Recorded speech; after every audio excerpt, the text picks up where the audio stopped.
We begin tonight with a message of compassion and grief. Ashley Judd sits down with ABC's Diane Sawyer to talk about the loss of their mother, Naomi, to mental illness.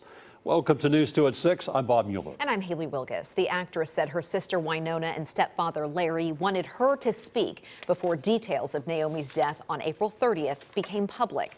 The Williamson County Sheriff's investigation remains open.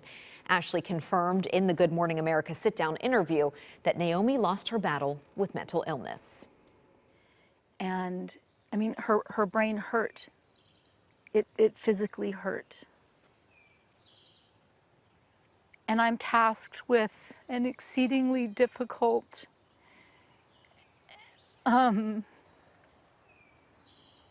task in disclosing the manner of the way my mother chose not to continue to live. And I've thought about this so much because once I say it, it cannot be unsaid. And so, because we don't want it to be a part of the gossip economy, I will share with you that she used a weapon. Mother used a firearm. So that's the piece of information that we are very uncomfortable sharing, but understand that we're in a position that, you know, if we don't say it, someone else is going to. Judd stressed there is help out there for those suffering with mental illness. She encouraged people to reach out to the National Suicide Hotline and to 12-step groups. And News 2's Kentley Harga joins us live in studio. And Kentley, with the national spotlight now on suicide prevention, advocates hope that people who are suffering are able to get some help. Yes, that's exactly right. A lot of people are suffering inside, and prevention advocates say we have to continue to destigmatize mental health and create ways to encourage those thinking of taking their own life to express their emotions.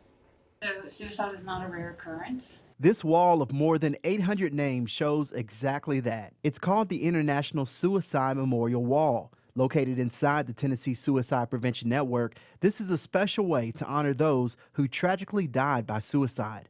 Prevention advocates say this worldwide problem many times involves people who are silently suffering. We think about going back to Naomi Judd, you know, our perspective, right? We think about what our perspective is. Here's this beautiful, incredibly talented woman who gave so much joy and music to the world.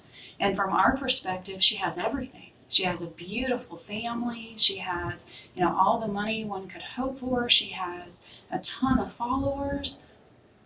But her perspective was very different. According to Leish, in 2020, Tennessee lost 1,220 people to suicide. Changes in behavior, such as not eating, sleeping, or withdrawal from friends, can serve as warning signs. It's important to then talk with the person and make them feel comfortable enough to share their thoughts and get professional help. As people continue to remember the life and legacy of Naomi Judd, prevention advocates encourage everyone to ask the question, how are you, more often? You never know what someone is dealing with inside, and checking on them can serve as a gateway for them to seek help. Hopefully, I like to believe that the coordinated efforts of all the suicide prevention organizations in the state and all the individuals who are passionate about suicide prevention, I like to believe we're making a difference. If you or someone you know needs help, you can contact the Tennessee statewide crisis line at 1-855-CRISIS-1 or text TN to 741-741. We should also mention Nashville's Ryman Auditorium will host a public memorial for Naomi Judd this Sunday night at 6.